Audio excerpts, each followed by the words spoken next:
कि देखिए ये सरकार विकास का वादा करके आई थी, किसी का विकास तो कर रहे हैं। इन्होंने कहा कि महिलाओं को 2500 रुपए देंगे, 8 मार्च से पहले देंगे, उनको तो कुछ नहीं दिया। उसके लिए कमेटी बना दी, 6 महीने हो गए, कमेटी पता नहीं क्या कर रही है।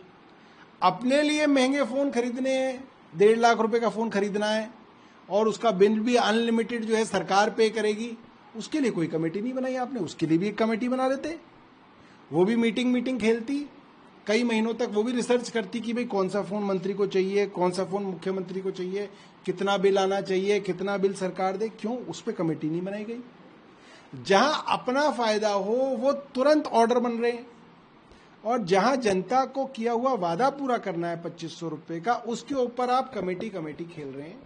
तो आप जनता को बेवकूफ बनाने का काम कर रहे हैं। ये अपने अपने क्षेत्र के 4 नामचीन लोगों को राज्यसभा भेजने का फैसला राष्ट्रपति ने लिया है, प्रधानमंत्री ने उन्हें बधाई भी दी। इन नाम चयन पर आम आदमी पार्टी का क्या स्टैंड है? ठीक है, हर पार्टी जो है अपने हिसाब से, अपने तरीके से जो है अपने प्रति जो लोग उनकी तरफ लीनिंग रखते हैं उन लोगों को भेजते हैं। इन्होंने भी भेजा, इनका प्रेरोगेटिव था। चुनाव आयोग तो पूरी तरीके से हरियाणा, उसके बाद महाराष्ट्र और फिर दिल्ली के चुनाव में एक्सपोज हो गया। दिल्ली के चुनाव में, चुनाव से पहले हम लोगों ने बाकायदा प्रूफ्स, एविडेंसेस के साथ ये बात साबित कर दी किस तरीके से चुनाव में धांधली के लिए बहुत सारे जेन्युइन वोटर्स के नाम काटे जाते हैं, हजारों की संख्या में एक एक विधानसभा में, और हजारों नए वोटर बनाए जाते हैं। एक विधानसभा के अंदर हार जीत का फैसला कितने वोटों से होता है? 2000 से 15,000 वोटों से होता है। और इतनी वोट आप घटा देंगे और बढ़ा देंगे तो हार जीत तो चुनाव आयोग तय कर देता है। तो चुनाव आयोग जिस तरीके से दिल्ली में एक्सपोज हुआ, उसके बाद उनको समझ में आ गया कि अब वो एक्सरसाइज तो नहीं चल सकती, इसलिए खुल के कुछ ऐसे तरीके बनाए जाएं कि हम खुल्लम खुल्ला जो है वोटर लिस्ट के साथ छेड़छाड़ करें, और वो बिहार में सबके सामने है। इस तरीके से चुनाव कराने का कोई मतलब नहीं रह जाता।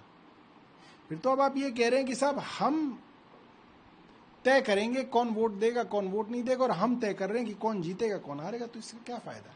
लेकिन जो कहा जा रहा है सोर्सेज के हवाले से कि म्यांमार, नेपाल और बांग्लादेश के लोग मतदाता सूची में सूचीबद्ध हैं, तो क्या दूसरे देश के लोग भारत में मतदान करें, ये किस हद तक जाएगा? अब 11 साल से तो इनकी सरकार, अब म्यांमार, नेपाल और बांग्लादेश के इतने लोग यहाँ पे आ गए और यहाँ पे वोट देके जो है सरकारें बना रहे हैं, क्या बेकार की बात कर रहे हैं।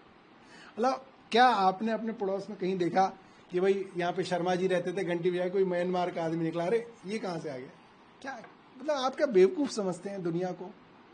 क्या लोग घास खा रहे हैं कि आप कुछ भी बोलेंगे सोर्सेज के हवाले से और वो चलने लगेगा? ऐसे नहीं। और क्या सरकार सो रही थी 10 साल से? इतने सारे म्यांमार से और नेपाल से और बांग्लादेश से लोग आ गए, सरकार क्या सो रही थी? कहाँ थी सरकार? इस बीच दिल्ली सरकार के किस फैसले पर आपको ऐतराज है, जो आप कह रहे हैं कि मिनिस्टर्स को महंगे फोन खरीदने को परमिट कर? नहीं, मुझे ऐतराज नहीं है। हमने तो ये कहा कि देखिए ये सरकार विकास का वादा करके आई थी, किसी का विकास तो कर रहे हैं। इन्होंने कहा कि महिलाओं को 2500 रुपए देंगे, 8 मार्च से पहले देंगे, उनको तो कुछ नहीं दिया। उसके लिए कमेटी बना दी, 6 महीने हो गए, कमेटी पता नहीं क्या कर रही है।